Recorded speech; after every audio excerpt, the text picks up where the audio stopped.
What's good, guys? As promised, I'm going to show you guys my profile today. I ended up going 4-0 at locals, ended up getting some OTS and a sweet sweatshirt, part of the sweatshirt gang now. And yeah, we're going to quickly open my packs here for you guys. I got some people at locals who are wanting to see what I get, so we'll quickly open these and get into the profile. So, lame. Did I really win today? We'll find out. Brandon lost. Ooh. Is it in camera? Okay. Yep. Oh! Branded Fusion. Oh, Your deck boy. currently isn't, but Oh, that's okay. We'll put it back. Shout out to my man Brandon behind the camera, helping me. Hurley. Let's see. Can we get lucky? Can we get a second ulti, guys? that's 2 fusions pulled today. Yep. Raccoon. We got, what was it? 2? The wrong one. Red fusion. Horn of Elephant. You don't want that card. What you want for that card? We'll work something out. We'll work something out for sure. There we go. So branded fusion being pulled.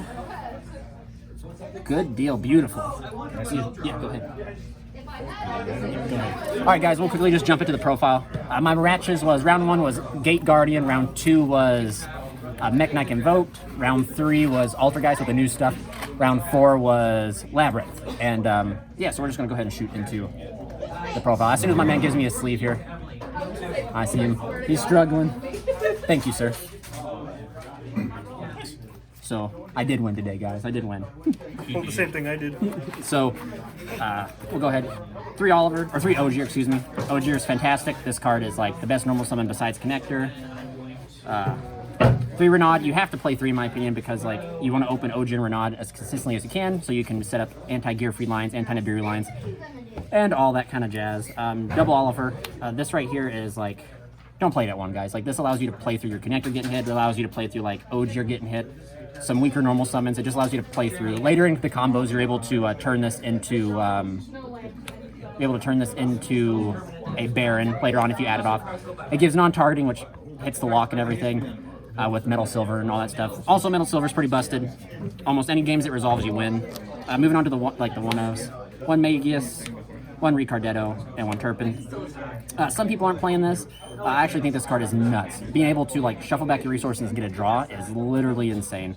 I didn't miss. I was playing 2 Turpin for a long time, but 1 was fine. This card is insane. Ricardetto allowing you to like banish from hand or grave to special from the hand is really powerful to push through hand traps and push through disruptions. And yeah, like let's just highlight Magius here. Magius is like really cool. This card just lets you draw a free card. I ended up drawing into Droll, drawing into my side deck cards. This card is actually really insane. Wild Recurring Engine. Konami, give us a holo. Onto just the fire and warrior stuff. 1 flint and 1 red layer. This is just diverse. If you open both of them, it's combo. If you open like 2 flint lady, another 1 flint lady's dead. Red layer is just a free special summon. And then it's just like connect this right, or what is it? Flint lady allows you to special summon out like Ricardetto if you open it, so you can get it to the field to still do the normal combo. Double Gear Freed. I don't think you should play 3. I think 2 is enough. You always want to, like, it's what this is a theory. 1 is if you don't want to see it, 3 if you want to, 2 is like the perfect ratio because like as long as you open Ogier to Renaud, you're going to have the ability to set up a hand trap before you go into Isolde or Angelica. The best normal summon in the deck is definitely Dolphin and Connector. People who aren't playing this, you guys are crazy. Like you lose the Droll, you lose the hand trap. This card literally ate every hand trap today, and conveniently enough, because since I opened up Oliver with it, because I was playing 2 of them, you're able to just play through Connector getting hit and comboing. You punish the opponent for like hand trapping. I think people like get caught up on like if this card eats a hand trap, you can't really do some things sometimes. But like if Connector eats a hand trap, it's done its job. You can loop 2 cards. If you guys have not checked out my combo, go ahead and like check it out. And then for the hand traps, I was just on 3 Droll, and then Imperm, of course, but 3 Droll. Like, if you guys know my theory with the deck, is that Ash is too weak, and I would always see Ash as my 6th card anyway, so I'd rather, if I was going to see Ash, I'd rather see Droll because Droll's just more impactful. Onto the spells, 3 Heritage of the Chalice. This card is literally Rhoda. It can grab from Grave or Banish. It can also grab the new field spell, which is Noble Arms Museum. This card is literally insane. This is like, this punishes like, if you open 2, or if you open a museum, like your combo just gets significantly better. And this just also is a very good extender to push through disruption and everything. That is it for those. Onto the equips, I was onto 3 Durandal, 1 Almace, 1 Joyous, For the Infernoble arms, this is it. Joyous was faithful, man. I saw Joyous almost every hand today. It kind of fits suits, you know. My name's Charles. I kept seeing my sword every hand. And sometimes it actually was really good to help like fuel Turpin and Oliver to be able to summon themselves. But you don't need any more of these cards. You don't need 2 Alamus. It's pretty easy, especially since you play the Magius or the Magius, Malgris, however you pronounce his name. He's able to recycle them, so you don't really, having more of these names don't come up. 1 Metal Silver and 1 Divine Sword Phoenix Blade. This is self-explanatory.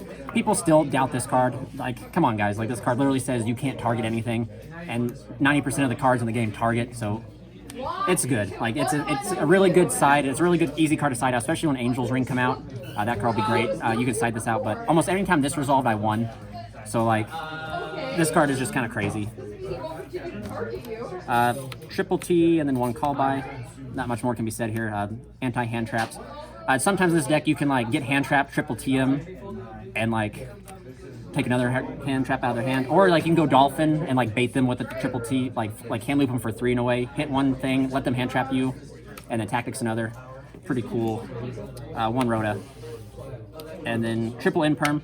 Again, with my philosophy, if I'm gonna draw a 6 card, I'd rather have some sort of impact, and like Imperm was like the best card to have that type of impact.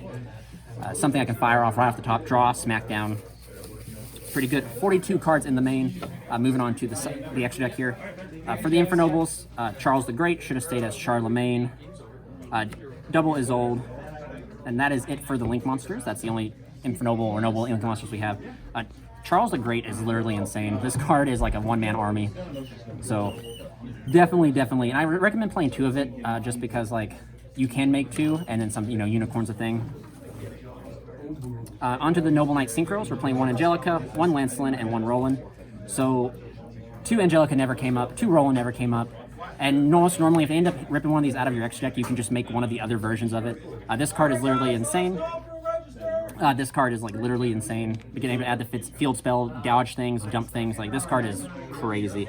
This card is you needed for the anti like hand trap line with Ogier and Renaud, and it literally just allows you to play through Droll. And Roland's part of the combo. You don't hard make him as much as you used to because you just bring him out with Angelica, but that's okay. Double Charles. This is the only one I think you need to play 2 of outside of Isolde, because like Unicorn and like extra deck ripping is a thing.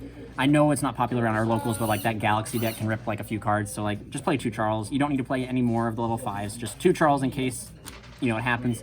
And you only play 2 in case one gets ripped by Unicorn. It is the Kashtira. Onto the XYZs. 1 Sacred King, 1 Cussnan, and 1 Normal King. These 2 are optional. You don't have to play these 2, but I found myself in my testing when Access Code and Unicorn would come up on the game 3. They weren't really needed. However, when I was going into like playing second, I'd get Warrior locked by using the field spell or Ricardetto, and you don't get access to Unicorn, you get access to Access Code. So these cards right here kind of do what it does, kind of weakly. This right here targets and spins back 2. You would then crash this and then summon this on top of it. This would attach all the equip spells. You could detach, pop a card, and then still combo normally. So it solves 3 cards while being Warrior locked, which I thought was better than playing the Access Code Unicorn. And Artorgus is really good against like back row decks. You know, you go second, make it detach, pop a bunch of cards. It's really good. I actually prefer this over the Battle and Boxer stuff because like this card right here is also ulti, but I prefer it because it just allows you to hold your Renaud for later on, which is really powerful. To the final few cards, 1 Ratin, the Heavenly General. This card is insane. In my last matchup, I was able to do the Shogun lock, which was pretty insane. And then it's like a battle phase pop, so it's just like, it's another weaker form disruption they have to worry about. 1 Baron and 1 Lavalval Extra Lord. I was able, sometimes you have to make this card, and you get the option to make this card, and it's really strong. Lavalval Extra Lord never came up. Once it did not come up, so like you could arguably play this for anything else. I'm moving on, 1 Nib token. To the side deck, my side deck was 14 cards because I didn't get Death Sun Mop, but for the most part I was on to 3 Dark Ruler, self-explanatory, 3 Judgment when I go first, we'll do these later, 3 Evenly, 2 Lightning Storm, and 1 Harpy's Feather Duster. These cards are just pretty standard, kind of a mix between combo and stuff like that. Like this is just very rounded. This is probably the most hard going first card in the deck, and the side deck I should say. And then Ika and Shogun is like a very searchable, very accessible lock you can do when going second against like Runic, Labyrinth. You pretty much are able to get out Shogun, and then they can only activate 1 Speller Trap, and then you can negate their 1 Speller Trap that gets activated. So like, it's really good. But that is it, guys. Like I said, we ended up going 4-0 and winning. But please remember, if you guys want to help support the channel, check the links down in the description below, hit that join button, and stay tuned for more Infernoble content.